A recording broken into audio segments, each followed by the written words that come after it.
baaritaanaan sameeyey ayaa waxaan ku soo ogaaday in cabdi iftiin uu ka mid yahay shakhsiyaadka loo isticmaalayo suurad xumaynta Soomaalida ku dhaqan dalkan Mareykanka. cabdi iftiin wuxuu horay dhalinyaro ah oo Soomaali ah oo ku nool gobolka Maine uu ku been abuurtay in lacag uu dawladda Mareykanka uu ka dhacay inuu xil uga raadsaday dhankaas Jubbaland. dambi weyn waaye oo waliba 25 sano ugu yar xabsi lagu xiri karo haddii lacag NGO ka qabatay u isticmaashid arrimo siyaasadeed. ninkan maalmaha wuxuu nala soo istaagay kursi oo tartama Soomaaliya kursi jawaab Soomaali ka boy dhageysta. ninkan NGO istoay dalka Mareykanka NGO istoay NGO wata NGO giisa kiis musuqmaasuqa lagu qabtay magaciisa iyo wajigiisa iyo NGO giisa maxkamaday saarin. inta uga muusan harinin la xogtaasi ayuu wuxuu la wadaagay mid ka mid ah cadaanka ku caan baxay cunsuriyada Soomaalida iyo dadka muslimka ah ee dalkan ku dhaqan ayuu la wadaagay xogtaas kadibna waxa xogta la geeyay warbaahimaha waaweyn ee dalka Mareykanka waana mid ka mid ah waxyaalaha maanta lagu caayiyo Soomaalida. Let's introduce you to Somali American Abdullah Ali, who came to the U.S. from Somalia in 2009. You're looking at, obviously, the man on my right who had discovered this story. He became a U.S. citizen, started a nonprofit to help immigrants, started several businesses, including a multi-million-dollar migrant care service agency. And in 2024, he ran for president as he raised money to bankroll a militia in Somalia. Yes, you heard that right. A U.S. citizen who, according to the Main Wire, gave an interview with Kenyan media in which ninka xogta geeyay warbaahimaha waaweyn ee Mareykanka ah ee cunsuriga ah waa ninka asbuucan waraystay cabdi iftiin waana mid ka mid ah saaxiibada aadka ugu dhow cabdi iftiin. waraysiyada kale ee uu sameeyay dhawaan cabdi iftiin oo podcastingka ninkan cunsuriga ah uu ku siiyay ayuu wuxuu ku sheegay arrimo la yaab leh. marka hore wuxuu sheegay in suufiyadu ay ogol yihiin dhowr shay. marka ugu horeysa niikada, marka labaadna tumashada, marka saddexaadna inaan bal lagu qasbanayn in masaajidka la aado. Muslim, that's true. But used to be a Sufi Muslim,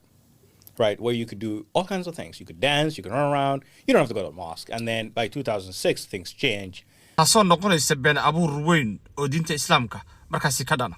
wuxuu sidoo kale cabdi iftiin uu sheegay inuu Soomaaliya uga soo tagay maadaama la qarxiyay sharamadii uu ka daawan jiray filmaanta afka Ingiriisiga oo halka luqadan uu ka baran jiray Mareykankana uu ka weheshan jiray. markuu intaa waayay ayuu sheegay inuu Soomaaliya isaga soo tagay. Bombed the only movie theater in my neighborhood that I was going to see and learn English, right? See American movies. And anyway, so that is when I realized there's only two ways out here. Join them because you have to. There's, not negotiable because you're becoming a man. Or out. Leave Somalia as fast as you can. ugu dambeyn cabdi iftiin wuxuu ka marqaati kacay in Soomaalida degan Minneapolis ay canshuur ama lacag ay siiyaan ururka Al-Shabaab asagoo question gareeyay dadka diraya waa la yaqaanaa oo halkan jooga laakiin cidda loo dirayo yaa yaqaan. taasoo macnaheedu ay tahay lacagta halkan laga diro cidda gacanta ugu dhacdo inay markaasi Al-Shabaab ay tahay. marka cabdi iftiin waa mid ka mid ah dadka ay cadaanka cunsuriga u isticmaalayaan falxumaynta dadka muslimka ah, falxumaynta dadka Soomaaliyeed. mashruucan weyn oo socdana qayb buu ka yahay. haddii marka aad doonaysaan muuqaalkan oo dhammaystiran dhanka YouTube-ka ayaan soo dhigay thumbnail-kan ayuu leeyahay waad ka soo bogan kartaan. laakiin ninkanu waa waji kale oo cusub oo aynu ku baranay. waxaan soo dhamaystay podcast uu nacdana la sameeyay Somali Cowboy yaray ugu qoran tahay oo TikTok aan ku jira qorayna book la dhaho Call Me American oo leeyahay igu wac inaan ahay American. podcasting waa dhamaystay saddex wax baa iga baxay. Somali Cowboy waa federal agent allegedly. Somali Cowboy waa Fed agent. labo hadduusan Fed agent ahayn oo federal agent ahayn oo jaajuus u shaqeeya dowladda federaalka Mareykanka uusan ahayn oo Soomaalida ku dhex jira. labo wuxuu isu qabaa deep self hatred nacayb hoose buu u qabaa isagu nafsadiisa inuu yahay Soomaali. I know inuu TikTok luqad kale idinkula hadlo munaafaqada oo Soomaalinimada iyo jacaylka iyo qabiilka la joojiyo bullshit kaas waxaas waxba kama jira waxaas caamada maaragtay lagu sirayaa. qof kastoo English yaqaan hadduu broadcastiga soo daawaday image-ka uu gadayo Somali Cowboy waxa waaye anigu Soomaali baan ahay waan necbahay inaan Soomaali ka dhashay waan necbahay dadka aan anigu ahay sidaa daraadeed cadaanka uu jeclaada i aqbala qaxooti baan ahay broadcastiga waxa ku qoran ciwaankeeda qaxooti reer Muqdisho ah qaxooti reer Muqdisho ah oo cadaynaya oo sheegaya fraudka ay Soomaalidu ka geysatay Mareykanka community kasta fraud way geysataa community kastana Mooriyaan iyo dad wax dhaca way leedahay Mexicaanka ugu badan oo inta ugu badan Mareykanka deganaa billions bay sanadkii sameeyaan iyagoo drugs gadaya Latinoga qof Latino ah oo meelaha fadhiyana ma maqlay sidoo communitygiisa sheegaya waxay dhahaan snitches get stitches haddaad tahay rufyaan waa aakhirka ugu dambaysa dakhraa laga jeexaya dan ma garanayo Soomaalida inay fahansanayd baan u maleynayay ninkan Somali Cowboy waa federal agent self inferiority complexna uu qabaa nacayb hoosana uu qabaa inuu Soomaali yahay wuxuuna rabaa cadaanku inay aqbalaan waayo hatta haddii waxyaabaha qaar uu ka sheegayo broadcastiga half ka mida waa been haddii waxyaabaha qaar uu u sheegayo si attention uu helo ninka uu broadcastiga la sameeyay dhowr boqol oo subscriber board haysta ko maaha nin platform weyn maaha ko number 2 haddii half ka mida waxyaabaha uu sheegay ay run yihiin xilligii Soomaalida inta cadaanka u tagtaan aad runta isku sheegi lahaydeen ee aynu isjaajuusi lahayn ma joogno hadda qof Soomaaliya tahay waay so taas waxay ku cadaynaysaa isagu wuxuu rabaa inuu acceptance iyo validation iyo aqoonsi ka helo ninka cadaanka wuxuu rabaa isaga inuu ninka cadaanka isaga qaato oo uu ka dhigto house nigger oo uu dhaho okay haye Somali Cowboy adigu waxa tahay you are the good boy Soomaalida kale waa ay dhashay gobolka uu ku nool yahay Maine Soomaalida ku nool buu xataa waxba ula harin yar waxa jira organization leh oo uu waxba ula harin dagaal baa hadda ka hor ka dhaxeeyay laakiin wuxuu ku soo bandhigayaa oo ku marxaati furaya xataa yarkaas isagoon xataa wali lagu samaynin baaris okay taas maxay ku cadaynaysaa wax kasta wuxuu u samaynayaa Somali Cowboy broadcastigaas ah nacayb uu nafsadiisa koow u qabo in uu isagu jaajuus yahay oo federal agent yahay allegedly wararkaas waa la xaqiijinayaa iyo in iimaan darra meeshan ay ka gashayo buugiisan call me American la dhaho uu rabo inuu riixo ama uu qaabkan ku market garayo oo doqonnimo ay ka tahay Soomaali baa ka badan inaad buug ka gado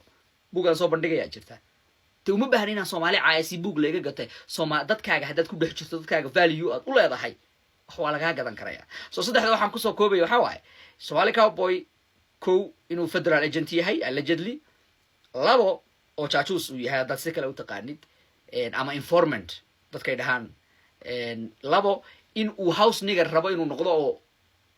cadaanku ay qaataan oo ay ka dhigaan inuu iyaga la mid yahay ama inuu which is impossible ma qaadanaya weligeed iyo saddex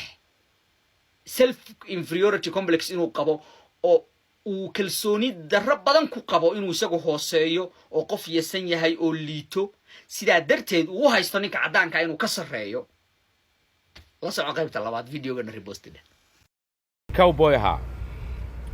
waraysigu bixiyay Soomaali hadba dhan bay u qaaday laakiin aragtideedii iyo fikirkiigan hal iyo laba kale wax yar dhageysaba horta yarka buuga wuxuu qoray call me America la baxay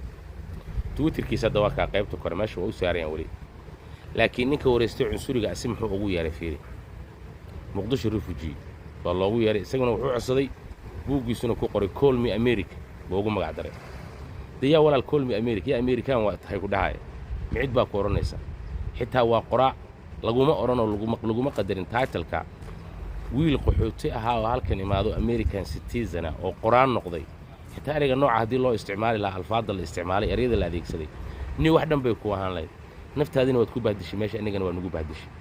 24/7 meel xunjoog baa tahay marad kaniisad ka soo dhaxdasho marad cusuri ka soo dhaxdasho marad qoomuluud ka soo dhaxdasho niyo adigu meel xunjoog maxaa ka dhigay weedha iyo weerarka maxaa kulmiyay Soomaaliya weerarka arkay uu ku socdo adigu maxaa farqo gooni ka dhigo far gooni taagan ka dhigay inaad yar kabtaada talkaaba waa lagu dhex jiray nimankan isku qorqorayso inaad yar meel kuma wadaan anaga walaalaha ay ka joog wayga talo ninka inta gaarsiiya wabillahi tawfiiq أنا ما قرناي لكن وحاجر نمن إن بروفيسورس أو PhD holders أو مرايكن كجوجا جرا أو هرتيس إنتو نهتا مرايكن إيمانن شيكوين كان وذين بجرا هل مالنا كمان هالين ilma samatar waa dadkii xisaabay waaye shaqo aan loo dirsanin bay galeen dadka xisaabay waaye ee xisaabaha daba galay xawilaadaha ay diraan ee yiri Soomaalida billion of dollar ay diraan bishii dad masaakiin u dir lacagtaas meel ay islama yaqaan kulaha nin kasta reerkiisu biila ninkii ugu horeeyay ee Soomaali ku dacweeyay lacag bay dibadda u diraan dhaqaale inta la eg baa Mareykanka every month ka baxda ilma samatar bay ahaayeen kuwii diinta diiday iyagay ahaayeen kuwii wadaadada dacweynaya iyagay ahaayeen my friend maxaa idin daba dhigay ninkan maskiinka ee hadda waddanka imaaday iska xamaalanay ingiriiska barta oo wax barta Soomaalida dadkii ugu horeeyay ee Mareykan ku dacweeyay lacag intaasaa baxda Soomaali bay ahaayeen intay xisaabeen waa shaqo aan loo dirsanin odayaashan dad male dadkoodii waa dhammaadeen waxay dhaleen malahan u malaynay iyaguma meeshan jooga Mareykankay u naageeyaan waxay soo xisaabeen dadkan imaanaya oo dadkoodii u baahan lacagta u diraay intii baxday soo xisaabeen Mareykankay u geeyeen dhowr bilyan baa baxday dhahan bishii waddanka ka baxdo dibaddiisa aad Mareykanka wuxuu yiri intee lacagta aad argagixisa la siyaa ay dhahan Mareykanka aqligu leeyahay uu soo baaray wuxuu soo ogaaday 200 300 oo dad masaakiin oo waxbaysan lagu biilay oo aid lacagta badankeeda aid way everyone helps their family my friend marka dadkii ugu horeeyay ee ka hor imaaday wadaadada Soomaaliyeed dacweynay masaajidada xiraayay xawilaadaha xiraayay dadka ku dacweynay argagixisada iyagay ahaayeen maad iyaga qabsataan adinka laftiina report si Mareykanka oo mal kastaba jaajuusa oo wada jaajuusin free ninkan haduu Ilaahay dambi ka galanayso Ilaahay buu dambi ka galay ma garateen khalad way in dadka xoog leh aad ka soo jaajuusinta caadiga ah aad aragtaan aad ka soo leexataan oo dhaadaan kuwan dhulka idin la jaraan meel aad gasheen al idin weynaya dadka masaakiinta in daba ordaan idaacadda ama fiicna waxay Soomaalida miskala fuulo maskiin baa miskala fuulo leh maskiin la dacweynaya maskiin la jaajuusaya maskiin la dad lagu diraya dadka banaanka taagan lama hadlayo ninba hadda baryahan Soomaaliya jooga xaafadan uu leeyahay xaafadan intuu tagu afuufay dadka hata noloshu ku gubay qori u haysta TikTok uu soo galay ar imaadu leey marka dowladda ninka way dooran kartaa la soo qaban karaa waa bartiisa lagu dili karaa qabiil baa looga baqay wala daayay marka dadka aad dulmaysan daayay Soomaaliya runta idin sheegay dulmigu waa khatar weey Soomaaliya waxa lagu gubeerin baa lagu gubay Soomaaliya odayaal dhowr oday baa Soomaaliya lagu gubay qabyaalad baa loo gubay marka ninkan waxa uu sheegay waxaad sheegteen baa ka daran oo dad baaba lagu xiray ama lagu dilay taakay wadaadda masaajid Allahu akbar uu dacay waa al-shabaab buu yiri wadaadadii waa la raafay ya hadda ninkan wuxuu jaajuusay male hebel buu jaajuusay oo la xiray oo ama loo dilay lama laha hebel buu si khaldan ku dacweeyay adinka hebel baa toos u dacweynaysa oo jaajuusaysa marka nimayo hadduu ninka yiri Soomaalida waa jaajuusin Ilaahayna ma yaqaanaan run buu sheegay intii buu Ingiriis ku sheegay adeegsayeen banaanka mara waxna waxa ka yiraahdo arinta Cabdi Iftiin runtii bariyan aan loo hadlayay xaliya ka hadlay Xuseen Xisaamaan ka hadlay kadib markii Cabdi Iftiin uu sameeyay podcast English kaasoo ka hadlay xirfado badan podcast ka bacdi waxa dhalatay reaction fara badan oo ka yimid iyo dadku ay u hadlayaan siyaabo kala duwan u hadlayaan marka bal taasan doonay maanta ka hadlo marka soo dhawaad maanta guulada Cabdi subscribe like sawa masantiin ku soo channelka wixii taliye su'aalaha comment inoo reebo masantiin marka wareysiga Cabdi yani wax ku soo beegmay ku soo aaday waqti xasaasi ah waqtigaas oo Soomaalida ku nool Mareykanka ay runtii dareemayaan muddo fara badan Somalis right now they are facing a lot of challenges after Donald Trump has made a statement kabacdi markii madaxweynaha Mareykanka uu magaranaysa oo macnaha hadal yiri Soomaalida ku sheegay soo ka hadlay Iran Umar iyo magaranaysa Soomaalida wareysigan wuxuu ku soo aaday marka ama ku soo beegmay waqti xasaasi ah oo aad u magaranaysa xaalad u adag tahay Cabdi markii waxa laga rabay hadduu wareysiga caankaas bixinayo inuu dhageysto aniga am like Somali content creator يعني waxaan qof Soomaaliyeed yani content sameeyaa YouTube iyo TikTok ka hadlaa Soomaa iyo marka if you want to interview me haddaad wareys macnaa yartid just macnaa ask myself macnaa noloshayda weydii nolosha macnaa wax ku saabsan weydii waxaan soo maray weydii mareykanka qaabka ku soo galay weydii waxaan noocaas weydii laakiin right now my community are facing a lot of challenges so I don't want to talk about that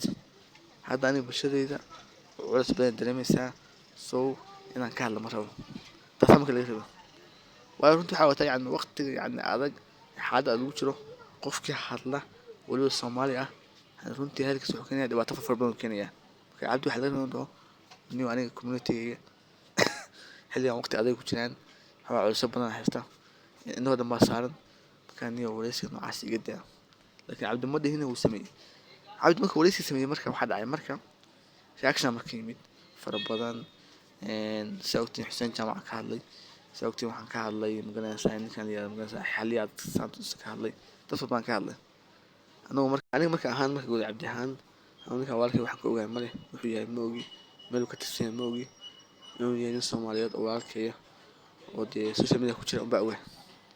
waxa yani xog cadeen aan ka hayno ma jirto wax yani aan ka aqaan ma jirto marka Soomaaliya mid baan leeyahay cabdi mid baan leeyahay cabdi waxaan leeyahay inuu hoos inuu bata cabdi Mareykan ma joogtaa you are living in the United States right now Mareykan ma joogtaa niyo marka nin magalaysaa baraha bulshada ku jiraan wata waxbaa soo gudbisa dad baa kugu xiran marka dee niyo in dhawaato lagu arka ma fiicna marka niyo waxyaalaha qaar yani iska ilaali Soomaali waa taqaanaa waa iska war badannahay waxyaalaha iska jira yani waxyaala fudud iska jira dad baa doona views ku raadsanaya marka niyo waxaad samaysaa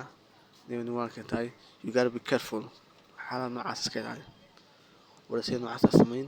yani of course wareysiga waa samayn kartaa laakiin inta badan yani waxyaala shaki gelinaya noloshaada iska ilaali hadda wareysi samaysid wareysi caadi samee noloshaada ka hadal background I know you are living in macnaa America joogtaa macnaa waqti badan joogtaa Ukraine ka soo gashay lottery ku timid oo ku waay noloshaada waa qanaa laakiin dee ka hadal xaas ka hadal qisada uu sheekay Soomaaliya wuxuu ka soo maray uu sheekay laakiin Somali community macnaa magalaysaa ka hadlin waa runtii magalaysaa Soomaaliya hadda they are now facing a lot of challenges Soomaaliya Mareykanka hadda culays badan haysta waxqabad iska jira waxyaala fudud iska jira marka adna marka dee hawsha daran marka yani aan noqon ninkii walaalkii magalaysaa dilaha noqon ana hawsha daran Soomaalida maanta waa iska hadlayaan waxyaala iska jira magarat kan inuu bata cabdiyo niyo cabdi waxaan leeyahay niyo waxa iska ilaali waxa ka dhacsido wareysi noocaas ka dhac TikTok ka dhac niyo nin caadi oo bulshada jeceshahay oo waxyaala jecel soo gudbiya tahay waxaan soo gudbiya laakiin waxyaalahan kale ee adiga dhibaatada ku keenaya magaca ku keenaya ee magaca lagu ciyaaray iska ilaali marka iska daawan leeyahay hadda nin baa ogahay Soomaaliyeed iska daa wax ma fiicna waxaas yani waa dhibaato ku tahay magaca dilaysa sharafta dilaysa niyo cabdi niyo batay niyo walaalkay batay tala waa tan kusaniya fiidin asxaabi cabdi hal gaarsiyo cabdi iftinow niyo waxaan iska jooji aan leeyahay waxaan keenay shaki iyo wareerka keen iska jooji niyo batay freedom is time you free brother to do whatever you want but brother you gotta be careful waxaan bara sameeyay iska ilaali wareysiga iska ilaali naftaada niyo sharafta ilaali taas ka isku leeyahay maadaama aad tahay nin social media ku jira aad tahay in Soomaaliya marka waxaan leeyahay asxaabay yani horta yani dadka waliba ka hadla waxaan leeyahay niyo yani horta waxaan waa dambi yani qofka hadii cadeen ku haysan okay dad cadeen ku hayna yani qof muslim oo walaalka Soomaaliyeed runtii magaciisa ku ciyaaray dad qofka cadeen ku haysid cadeynta keen soo marka ha hadlo cadeynta soo bandhigo ha hadlo laakiin qofka dad cadeen ku hayn waxba aad ku hayn hadii ay ka tahay fees ku leedahay ka tahay oo meesha iska soo istaagto qofka iska cayso waa dhibaato waxaan leeyahay make research before you come out yani inta soo bixin ama wax sameyn research samee wax soo diyaari qofka muslimka ah horta Soomaaliga runtii wuxuu mudan yahay oo runtii xaq u leeyahay